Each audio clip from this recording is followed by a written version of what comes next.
नमस्कार। आप देख रहे हैं ओम नारायण एक्सप्रेस यूट्यूब चैनल। तो दोस्तों, आज आप लोगों को बहुत ही खास हमारे मित्र हैं उनसे मिला रहा हूं। और वो अभी लगातार 9 महीना से 12 ज्योतिर्लिंग 4 धाम यात्रा करके घर सफल लौटे हुए हैं और उनसे हम आप लोगों को रूबरू कराते हैं। तो सबसे पहले आपका परिचय बताएंगे हमारे दर्शकों को। हर हर महादेव। तो भाई मेरा नाम है नुधनेश्वर यादव और मैं छोटे से जमदेई गांव का रहने वाला हूं। और जैसे आप सभी को पता ही है, मैं 12 ज्योतिर्लिंग और 4 धाम का यात्रा किया साइकिल से। और अभी भाई से मिला हूं तो बातें करते हैं भाई को, और जो सवाल है भाई का। सबसे पहले आप बताएंगे कि आपने कैसे शुरुआत किया, क्या सोच के आपने यात्रा पे निकले। जैसे मैं घर में उस समय काम कर रहा था, अदानी कोल माइंस में प्राइवेट जॉब था। तो लगभग 3-4 साल मैं वहाँ ड्यूटी किया। तो लगभग 2 सालों से मैं सोच रहा था कि घर से बाहर निकलूँ और घूमूँ फिरूँ। और जिस समय मैं निकल रहा था उस समय मैं नहीं सोचा था कि मैं 12 ज्योतिर्लिंग 4 धाम के लिए निकलूँ।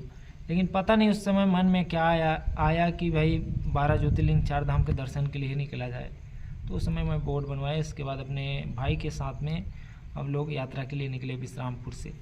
तो क्या चीज़ से निकले हुए थे? साइकिल हम लोग साइकिल से निकले दोनों भाई।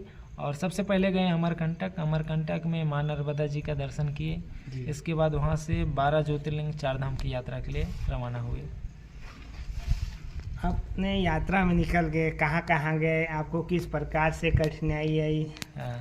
जैसे 12 ज्योतिर्लिंगों का मतलब, जैसे सबसे पहले हम लोग मध्य प्रदेश में गए।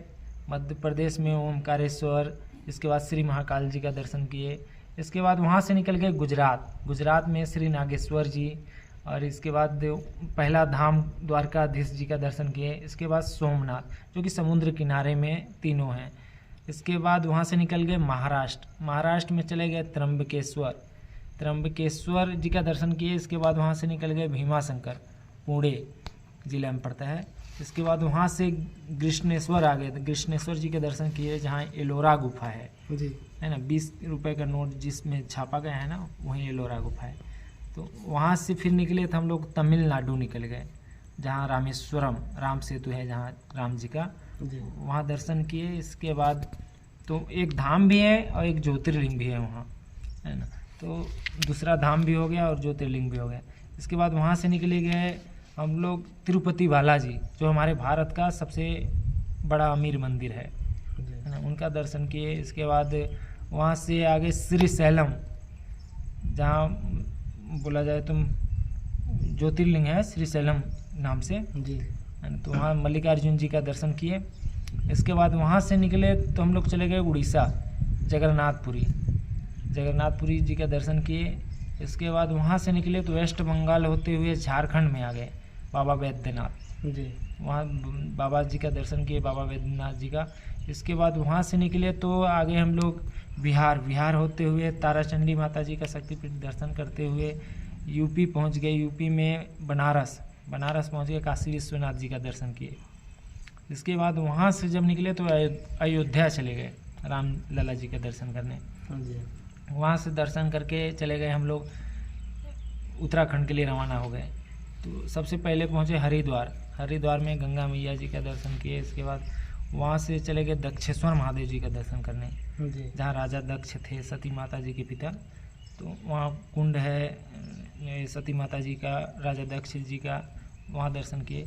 इसके बाद वहाँ से निकल गए ऋषिकेश में मतलब रुके हम लोग आश्रम में। इसके बाद वहाँ से 10 किलोमीटर चढ़ाई करने के बाद एक मतलब पर्वत चढ़ाई करने के बाद नीलकंठ महादेव जी का दर्शन करने गए। जिस समय हमारे महादेव जी विष पिए थे ना समुद्र मंथन के समय, तो वहीं है नीलकंठ महादेव जी, तो वहाँ दर्शन किए। इसके बाद वहाँ से जब आए तो केदारनाथ जी के लिए रवाना हो गए वहाँ से। तो केदारनाथ बाबा जी का दर्शन किए। डोली के साथ में हम लोग गए थे, जिस समय डोली नीचे से डोली ले जाते हैं बाबा का, तो डोली के साथ में गए थे हम लोग। तो वहाँ दर्शन किए महादेव जी का। इसके बाद वहाँ से जब 6 दिन रुके थे, 6 दिन रुकने के बाद वहाँ से रवाना हुए हम लोग बद्रीनाथ के लिए। हाँ, तो वहाँ 250-300 किलोमीटर है बद्रीनाथ। तो वहाँ लगभग 15-20 दिन में पहुँचे हम लोग। इसके बाद बद्रीनाथ जी का दर्शन किए। वहाँ से फिर आगे गए माना गांव, जो हमारे भारत का पहला गांव है जी। माना गांव, जहाँ से सरस्वती माँ जी का उद्गम स्थल हुआ है। और 5 पांडव वहीं से मतलब स्वर्ग की यात्रा के लिए आगे गए थे जी। वहाँ से जब निकले तो आ गए हम लोग नीम करोली बाबा जी का दर्शन करने। जी। इसके बाद वहाँ से दर्शन किए। वहाँ से निकलने के बाद फिर यूपी में आ गए हम लोग। यूपी से हम लोगों को जाना था पशुपतिनाथ जी के दर्शन के लिए। तो बढ़नी बॉर्डर से नेपाल में घुसे हम लोग। तो लगभग 300-400 किलोमीटर हम लोगों को वहाँ से पड़ा काठमांडू जाने के लिए, जो काफ़ी खतरनाक चढ़ाइयों से हम लोग गए थे काठमांडू पशुपतिनाथ जी के दर्शन के लिए। तो वहाँ लगभग 15 दिन में हम लोग नेपाल में रहे बिना नेटवर्क का। जी। कोई टावर नहीं, किसी से मतलब नहीं, अपना बस साइकिल चलाते रहो और चलते रहो। तो 15 दिन लगा हमें वहाँ नेपाल में। इसके बाद वीरगंज बॉर्डर से बिहार आ गए। बिहार में फिर एक शक्तिपीठ जी का दर्शन किए, माता जी का। जी। इसके बाद वहाँ से आगे बनारस, फिर काशी विश्वनाथ बाबा जी के दर्शन किए दोबारा। इसके बाद फिर वहाँ से मध्य प्रदेश चले गए मिर्ज़ापुर होते हुए। इसके बाद अमरकंटक, जहाँ से हम लोग स्टार्ट किए थे 12 ज्योतिर्लिंग 4 धाम की यात्रा। जहाँ से स्टार्ट किए हुए थे वहाँ से फिर आप लोग रिटर्न में वहाँ रिटर्न आ गए। तो हमारा 4 धाम 12 ज्योतिर्लिंग भी यात्रा संपूर्ण हुआ। जैसे 4 धाम द्वारिका, रामेश्वरम, जगन्नाथपुरी, बद्रीनाथ, 4 धाम ये हो गए। जी। और 12 ज्योतिर्लिंग जैसे ओमकारेश्वर, श्री महाकाल, नागेश्वर, सोमनाथ, जी। है ना। इसके बाद त्र्यंबकेश्वर, भीमाशंकर, कृष्णेश्वर। जी। इसके बाद रामेश्वरम। जी। इसके बाद बाबा बैद्यनाथ, काशी विश्वनाथ, केदारनाथ, पशुपतिनाथ 13, मतलब जैसे केदार बाबा का अगर दर्शन करते हैं तो जी। पशुपतिनाथ जी का भी दर्शन करना जरूरी है, तब जी। 12 ज्योतिर्लिंग माने जाते हैं। जी। इसकी वजह से हम लोग नेपाल गए थे बाबा पशुपतिनाथ जी के दर्शन के लिए। जी। आपने सभी जगह साइकिल से यात्रा की है? हाँ, साइकिल से पूरी जगह यात्रा की हम लोग। लगभग 17,000 किलोमीटर साइकिल में चलाया। और इस यात्रा के दौरान बहुत सारी कठिनाई परेशानियों से गुजरना पड़ा। तो मतलब सबसे बड़ा लक्ष्य होता है, अगर कोई लक्ष्य अगर हम ठान लेते हैं कि नहीं हमको ये करना है, जी। तो उस समय महादेव जी साथ देते हैं कि नहीं। कुछ कठिनाई परेशानी जैसे बहुत आया, जहाँ ये साउथ में जी। रहने को लेकर रोड के किनारे सोना पड़ता था, बस स्टॉप में सोना पड़ता था। उधर मंदिर में नहीं रुकने दिया जाता है। 8 बजे मंदिर बंद कर दिया जाता है, जी। वहाँ रुकने नहीं दिया जाता। तो रोड किनारे बस स्टॉप छोटा छोटा बना रहता है, तो वहीं हमारा रात बिताते थे साउथ में। बाकी एक बार लूटपाट भी हुआ था उधर आंध्र प्रदेश में, जी। है ना। तो ऐसे ऐसे कठिनाई परेशानियों से गुजरे उधर। इसके बाद वेस्ट बंगाल जब आए तो इधर मंदिर में रुकने दिया जाता था। बाकी इधर लगभग सभी मंदिर रुकने देते थे, उतना प्रॉब्लम नहीं आ रहा था रुकने को लेकर। जी। बाकी खाना पीना ये सब को लेकर थोड़ा बहुत तो प्रॉब्लम आता ही है भाई। जब तक परीक्षा नहीं लेंगे तब तक कैसे कहलाएगा कि नहीं यात्रा किए, सही है ना। बात। तो ज़रूरी है वो भी, तभी तो याद रहेगा ज़िंदगी में। अच्छा, खान पान किस प्रकार से करते थे? दिन का ट्रेवल आप दिन भर कैसे चलते थे? जैसे हम लोगों का दिन, सुबह में हम लोग निकलते थे ब्रश करके और कहीं दुकान में जाके अपना चाय पी लेते थे। जी। इसके बाद वहाँ से जब आगे बढ़ते थे तो कहीं नहाने वहाने के लिए तालाब हो गया, नदी हो गया, ऐसी जगह हमारा नहाना होता था। और 12-1 जब बजता था तो अपना गैस रखे रहते थे, अपने हाथ से बनाना खाना, सब्जी ये सब। कहीं अगर दूध दही मिल जाए तो वो भी ले लेते थे खरीद के।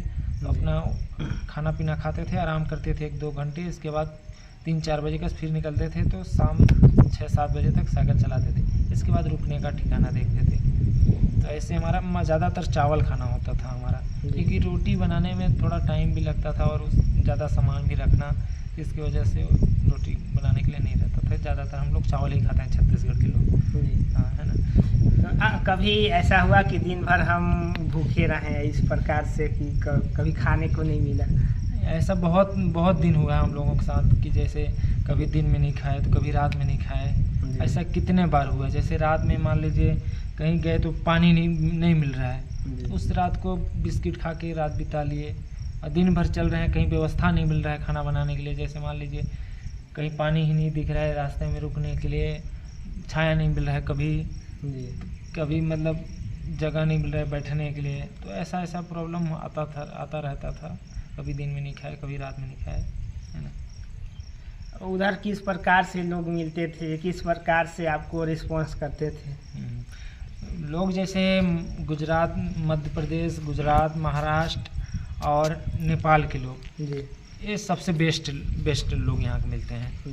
बहुत अच्छे रहते हैं, सम्मान देते हैं। कोई भी अगर यात्रा कर रहा है तो उसको बहुत ज़्यादा सम्मान देते हैं।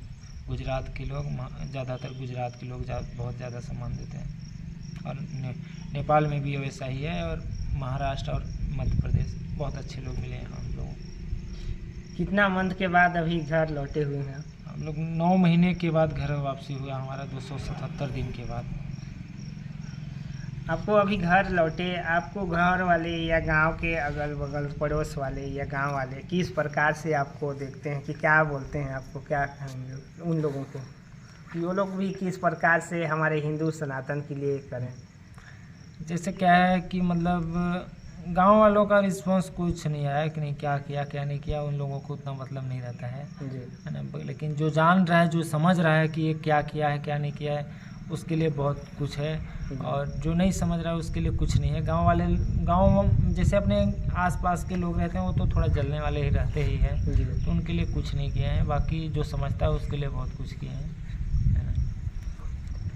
ये भैया जी हैं सूरजपुर जिला ग्राम पंचायत जमदई, एक छोटा सा ग्राम पंचायत से, और इन्होंने 9 महीना तक 17,000 किलोमीटर साइकिल से पूरा 4 धाम और 12 ज्योतिर्लिंग का यात्रा करके सभी जगह का धाम को इन्होंने दर्शन करके भगवान जी का आशीर्वाद लेकर घर लौटे हुए हैं। और हमारे हिंदू सनातन भाइयों के लिए क्या कहना चाहेंगे? अपने धर्म के लिए कुछ काम करो भाई। और क्या है कि जो अश्लील आज की दुनिया में फैल रहा है ना, इस चीज़ पे ज़्यादा ध्यान ना दे के थोड़ा धर्म के लिए काम करो। और जो धर्म के लिए काम कर रहे हैं उनको आगे बढ़ाने का कोशिश करो, है ना। अपने मतलब आप अगर नहीं कर सकते हैं तो कम से कम जो कर रहा है उस भाइयों को आगे ज़रूर बढ़ाओ यार। आगे का सोच आप क्या है कि फिर से आपने यात्रा पे निकलेंगे कि आगे क्या करेंगे? अभी हम मतलब प्लान बन चुका है संपूर्ण छत्तीसगढ़ का यात्रा के लिए। अपने साइकिल से मैं निकलूँगा अकेले। अकेले निकलेंगे कि और? नहीं, अकेले निकलेंगे। भैया जी पूरे 4 धाम 12 ज्योतिर्लिंग यात्रा करके लौटे हुए हैं, और इनसे हम बहुत दिन से हमारा समझ था कि इनसे जाके हम मिलें, इनसे वीडियो बनाएं, मुलाकात करें। लेकिन भैया जी से आज बात हुआ और हम लोग आए और भैया जी से मिले, बहुत ही अच्छा लगा। आप सभी को हर हर महादेव, एक बार हर हर महादेव। हर हर महादेव। और भैया जी का चैनल, यूट्यूब भी चैनल है, क्या नाम से भैया? साइकिल यात्रा 129, जो इंस्टा में है वही यूट्यूब में है। तो भैया जी का साइकिल यात्रा यूट्यूब पे है। और भाई को भी ज़्यादा से ज़्यादा सपोर्ट करिएगा। जो भाई इतना दूर से मेरे से मिलने आए, काफ़ी अच्छा लगा यार, है ना। इसी तरह अपने भाइयों का मतलब जो अगर धर्म का कार्य कर रहे हैं उनको ज़रूर आगे बढ़ाएं। जैसे हम लोगों के भाई भी अगर आ रहे हैं तो भाई को भी ज़्यादा से ज़्यादा सपोर्ट करें। तो भैया जी ने बहुत ही अच्छा तरीका से बताएं कि किस प्रकार से हमने यात्रा किया, क्या क्या कठिनाई आई, किस प्रकार से परेशानी हुआ। हमारा वीडियो देखने के लिए हमारे चैनल को लाइक, शेयर और सब्सक्राइब जरूर कीजिएगा और ढेर सारा प्यार बना के रखिएगा। नमस्कार, जय हिंद, जय भारत, जय छत्तीसगढ़, हर हर महादेव।